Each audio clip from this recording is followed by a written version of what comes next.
Tu sabia que quando tu tem alguma multa, se tu pagar ela com antecedência, tu tem até 20% de desconto? Outra, tu não pode andar por aí te escondendo de blitz, né? Teu veículo, seja carro, moto, ônibus ou caminhão, a solução é a Zapay. Vai aqui na descrição, vai ter um link, tu vai clicar nele e aí tu vai baixar gratuitamente o aplicativo da Zapay e vai utilizar o cupom DEBATERAIZ20, porque tu vai conseguir parcelar tudo em até 12 vezes no teu cartão de crédito e ainda ganhar 20% de abatimento nas taxas de cartão. Agora sim, regularizado, bora pro corte. E é um troço muito louco, porque ao mesmo tempo em que o atual contexto indica que o Internacional cada vez se aproxima mais do inferno, a rodada da quarta-feira pode livrar o Inter do risco de rebaixamento. Se o Vitória perde para o Palmeiras e vai perder e o Inter ganha do Ceará, acabou. São 5 pontos de diferença, acabou, não se fala mais em rebaixamento. A questão é, eu disse isso contra o Atlético Mineiro, eu disse isso contra o Bahia, e a gente vem dizendo isso e o Inter não apresenta reação. A coisa mais significativa, negativamente para mim, que eu vi no final de semana é o Santos botou a faca nos dentes. E a torcida do Santos também. Se tu pegar o Vitória, aconteceu da mesma forma, a torcida do Vitória está indo, o time está numa nova ideia na reta final do campeonato. O Paulinho apresentou aqui aproveitamento dos últimos 5 jogos e apresentou 2 times em ascensão e um descendo. Eu respeito muito times que conseguem dar um sprint na reta final do campeonato, coisa que o Santos e o Vitória estão fazendo. E eu sim presto muita atenção naqueles que começam a cair em reta final de campeonato. E é o Inter. O Internacional não apresenta... Cara, o Fortaleza está apresentando poder de reação. O Juventude está apresentando poder de reação. O Internacional não tem nada disso. Tem uma coisa que eu aprendi na minha vida, Meneghetti. A gente é reflexo do ambiente que a gente vive. A gente é reflexo do ambiente que a gente vive.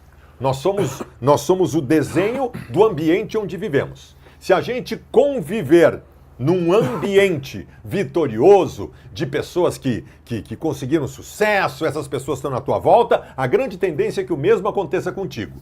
Se tu viver num ambiente derrotado e fracassado, é bem possível que tu se torne isso também. O Internacional hoje vive um ambiente de derrota. Esta gestão que acabou com o Internacional, que destruiu o Internacional, tem o carimbo e a tatuagem na pele de derrota, de fracasso e de normalização dos mesmos, né? É só observar, por exemplo, o vice de futebol que vai para uma coletiva com o Inter caindo para a Série B para dizer que não é o momento de cobrar ninguém, né? Então, o Inter é o ambiente da derrota e o reflexo disso está em campo. Porém, o reflexo que a torcida do Internacional tem disso neste momento. E sim, a torcida do Internacional está entrando dentro desse processo de derrota, né? De querer abandonar, de não querer participar.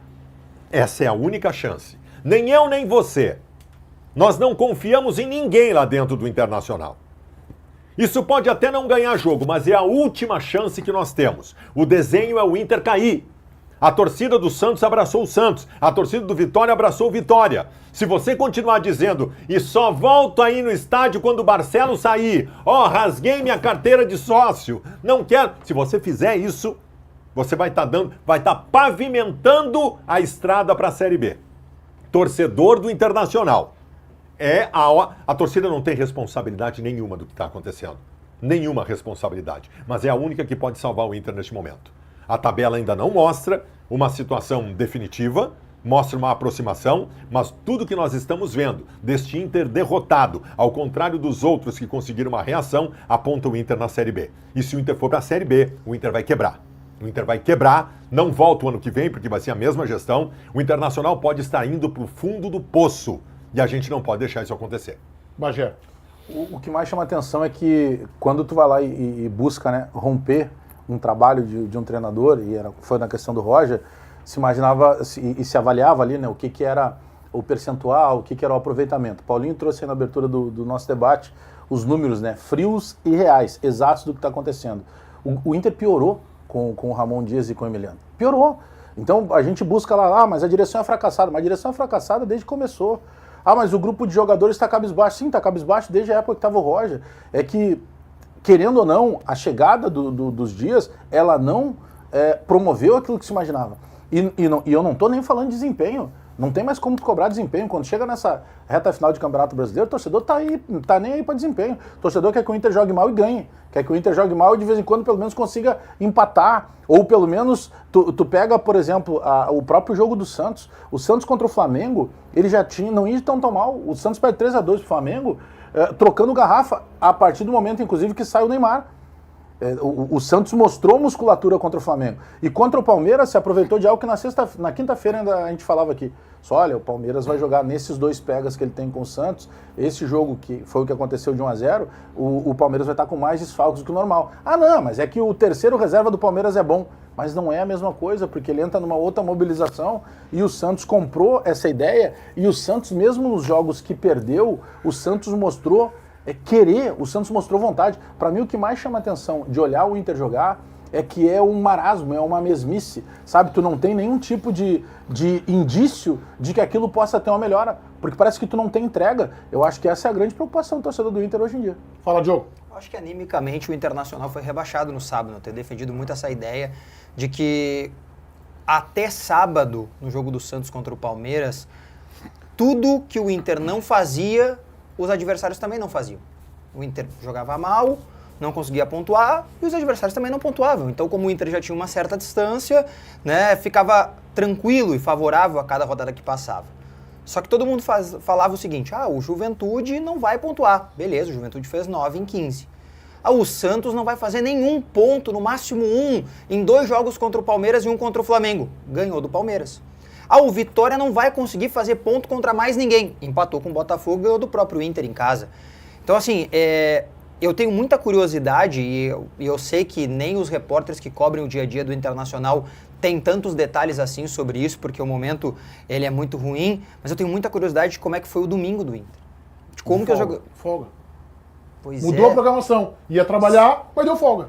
Ia trabalhar, mas deu folga. Ia trabalhar, mas deu folga. Tá, agora. Mas por quê? Desculpa, Diogo, eu vou te interromper, Não, mas claro, é que tu claro. tocou nesse ponto. O Inter mudou a programação, né, Tiger? Mudou a programação de acordo com o que estava, inclusive, previsto no site oficial do clube. Havia a previsão de um treino domingo às 10 horas da manhã. Esse treino não aconteceu e houve a mudança de programação para antecipação da concentração, mas ontem não houve treino no CT. Os jogadores pediram isso? O Inter não falou sobre isso, tá? O Inter não falou. A conclusão que eu chego é o seguinte: o Inter anunciou hoje que vai na terça-feira para a partida no Ceará, que vai um dia antes e que vai ter 48 horas de concentração. Então, os guerreiros tinham que ficar em casa com a família, né? Os guerreiros tinham que ficar com o cachorrinho, com o pet. Né? O Lulu da Pomerânia. A conclusão que eu chego, não é uma informação, provavelmente, conhecendo o bastidor, fizeram um negócio com os jogadores. Olha, nós vamos concentrar 48 horas antes, mas daí folga domingo. Também. Ou folga domingo e vamos concentrar 48 horas. O Inter, cara, o Inter caiu, velho. O Inter caiu. Essa é a hora de botar os jogadores longe, levar pra Bento Gonçalves, desaparecer. Tu não tem família pelos próximos 1 mês e meio. Acabou, não tem família, não tem ninguém. Tu não vai nem ter telefone celular. E os caras estão conseguindo folguinha. Porra! Pra não perder o fio da meada, nessa eu concordo com o Baldasso. Eu sei que isso é um pensamento meio torcedor, tem que, os caras não têm direito a nada, mas é que nesse específico eu concordo. Tipo, hoje os jogadores do Inter não têm direito a negociar nada. Eles têm que trabalhar 2 turnos no domingo, 2 turnos na segunda, concentrar 48 horas antes, tipo, todos os esforços têm que ser feitos. Vai lá, Diogo. É que a minha curiosidade era muito essa, assim, como que foi o domingo, como foi remoer... Churrasco? Domingo foi de churrasco. Como é que tu remoe o fato de que o teu principal concorrente, ou um dos teus principais concorrentes, ele venceu, e não só venceu, né? Ele fez um jogo duro, ele ganhou no finalzinho do jogo, a torcida abraçou, porque assim, o Baldasso fala, o torcedor colorado não pode largar. Beleza, eu entendo, acho que ele tá certo, só que como é que o torcedor colorado vai se colocar à disposição por um jogo na outra segunda-feira contra o Santos, 9 horas da noite, se o Inter perder pro Ceará na quinta-feira? Com que anímico? Ele vai torna mais grave ainda. Pois né? mas mas precisa mais ainda. Eu sei que precisa, mas como é que tu vai cobrar dos caras pra eles irem pro Beira-Rio? Né? Porque os dirigentes não vão cobrar, né? Os dirigentes do Internacional... Tu vai até dizer o seguinte, não adiantou. Tá bem, mas poderia ter adiantado. Em 2016, o Beira-Rio estava lotado em todos os jogos. 45 mil pessoas em todos os jogos em 2016. JB. Esse é um ponto importante. Eu continuo achando que o Inter não vai cair, mas vai sofrer e vai sangrar muito. Vai sangrar muito. Eu acho que o jogo do Santos mostrou isso. Que o Inter, eu ainda acho, é perfeitamente possível se salvar, mas vai sangrar muito. Usando a comparação do Baldasso, o Inter não é o responsável por esse paciente estar todo quebrado. O responsável é o presidente Alessandro Barcelos e todo mundo. Mas o acidente aconteceu, o paciente está todo quebrado, todo fraturado, e tu tá passando na rodovia, torcedor. E a tua obrigação é prestar socorro. O torcedor do Inter precisa prestar socorro para esse paciente chamado Internacional. Ele precisa colocar dentro do carro e guiar como se o seu carro fosse uma ambulância até o hospital mais próximo para tentar salvar a situação. E aqui não é uma crítica ao torcedor, o torcedor é vítima. Mas hoje no Manhã Colorada, tive a honra de participar com o Tiger, Demoliner, Lucas Dias e tal, a gente debatia abertamente sobre isso e eu disse, olha, o torcedor largou a mão do Inter. E eu não estou culpando o torcedor, eu estou dando um fato. A partir do momento que estão doando ingresso e tem 10, 12 mil pessoas no Beira-Rio, tem 20 mil pessoas, quando muito, no estádio cabe 50, tá na hora do torcedor do Inter, que não é culpado de nada do que está acontecendo, não é culpado de nada, mas você está passando na rodovia, o Barcelos deixou o Inter fraturado, o Barcelos deixou o Inter perdendo sangue, sangrando, esse paciente está morrendo por culpa do senhor Alessandro Barcelos, tu tem que ir lá, torcedor do Inter, ir no Beira-Rio e fazer tudo que tu pode, tal qual o Santos, que meteu até torcida organizada atrás do banco de reservas do Palmeiras para ver se o time vai, e o time, olha, daquele jeito, com falha grotesca defensiva do Palmeiras, venceu, velho. Então, assim, essa é a única chance que pode salvar o Internacional. Eu acho que a tese do Diogo de que o Inter animicamente caiu no sábado, ela é muito bem colocada. O que eu vou falar aqui não é nenhuma indireta para nenhum dos meus amiguinhos, como gosta de dizer o JB, amiguinhos. Eu só acho que a gente tem que fazer uma análise, tá? Eu não preciso ser definitivo aqui e dizer assim, o Inter já está rebaixado ou o Inter não vai cair. Eu não preciso ser. Mas eu não vou ficar no muro, eu vou dar a opinião que eu venho dando há muito tempo. Com um certo exagero, eu estou dizendo há mais de mês que o Inter pratica o pior futebol da Série A. Acho que é um certo exagero na comparação com o esporte e tão somente com relação ao esporte. O Inter está jogando menos que o Fortaleza, o Inter está jogando menos que o Juventude, está jogando menos que o Santos, está jogando menos que o Vitória, para citar os da parte de baixo. Está jogando bem menos que o Grêmio. Não é só pela pontuação, está jogando bem menos que o Grêmio. Eu acho que o quadro é irreversível. Acho que o quadro é irreversível. Eu acho que o Inter não ganha mais nenhum jogo nesse Campeonato Brasileiro. Talvez lá na última rodada, conforme tiver a pontuação do Bragantino. Talvez lá na última rodada, num desespero, mas já dentro do Z4 e não dependendo mais de si. Acho que o quadro é de um paciente irreversível. Agora. Acho que o Internacional já age como um time de Série B. Esse é o primeiro ponto. O segundo ponto, eu vejo uma diferença gritante entre o Inter e principalmente Vitória e Santos. Mas eu poderia agregar Fortaleza e Juventude. E eu não estou falando só da reação de pontos conquistados. Porque a gente vinha defendendo aqui, eu não imaginava a vitória do Santos sobre o Palmeiras. O Baldasso, inclusive, lembrou, daqui a pouco a gente vai ver os palpites, ele acertou o placar do jogo. Mas eu imaginava um empate. Porque eu acho que o futebol tem que ser analisado não de forma empírica. Ah, não vai cair. Ah, já caiu. Não, a gente tem que olhar o que o Santos está jogando. E a gente vinha dizendo aqui, eu e o Bagé, o Santos não vai perder os 3 jogos. Tá, então o Santos vai pontuar. Em 2021 tu analisou empiricamente. Nós estamos falando de 2020. Não analisei empiricamente. Tanto é que tu tá dizendo isso, o JB, porque tu defendeu a tese de. Tu fez vídeo no teu canal dizendo que os. Eu não te interrompi quando tu falou, tá? Mas tudo bem. Tá, tu também interrompe. interrompe. Aí tu falou que o Santos ia perder os 3 jogos. E o Santos não perdeu os 3 jogos. Mas é uma análise técnica do jogo. Então, Palmeiras e Santos, a tendência é o Palmeiras em 2021, quando vocês diziam em agosto que o Grêmio estava rebaixado, eu dizia, não está rebaixado. Tanto eu acertei que chegou na última rodada com vida. Chegou na última rodada com vida o Grêmio. Então eu estou dizendo agora, eu acho que o quadro é irreversível pelo que o Inter está jogando e pelo que os adversários estão jogando. O Inter trocou de treinador no mesmo dia que o Vitória anunciou o Jair Ventura. Jair Ventura. Obrigado, Bagé. No mesmo dia.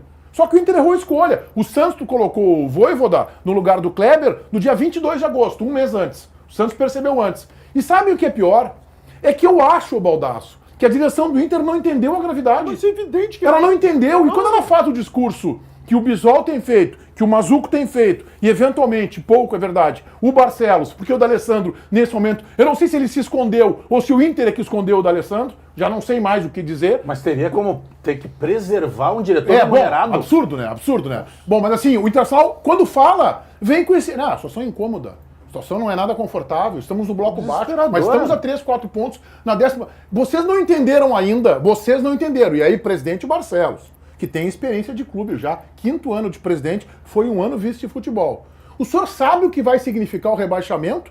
pro futuro do clube, meu problema não é cair agora e jogar a Série B o ano que vem. É tudo que vem a reboque disso, de redução, é um prejuízo da ordem, fora o de imagem, que é incalculável, que é imponderável, de 300 milhões de reais para um clube que deve 1 bi. Eles não entenderam isso e quando eles fazem esse discurso externo da situação incômoda, que não é agradável, que não é confortável, 4 pontos do 11º colocado, eles estão passando um recado pro seu elenco. Alguém tem que ter coragem de chegar lá e dizer o seguinte, aqui ó, se cair quebra. Vocês vão entrar para a história daqueles que quebraram. Não me vem com o papo de que o Internacional não nasceu em 2020, 2021, que o presidente tem dito. Não. Quem vai ser o fiador do rebaixamento, as digitais do presidente Alessandro Barcelos. E a reboque embaixo dele, da Alessandro, Mazuco, José Olavo Bisol, Ramon e Emiliano Dias e todo o elenco. Alguém tem que dizer, não é um jornalista que tem que dizer isso para esses jogadores. Não, eles têm que dizer, erraram na escolha do Ramon e do Emiliano Dias. É uma vergonha. E foi dito que não era o técnico com o perfil. O Zibeldia melhorou Todo o Fluminense. respeito ao Ramon Certo Dias colocado. me merece. Está ultrapassado. O Emiliano não está preparado ainda.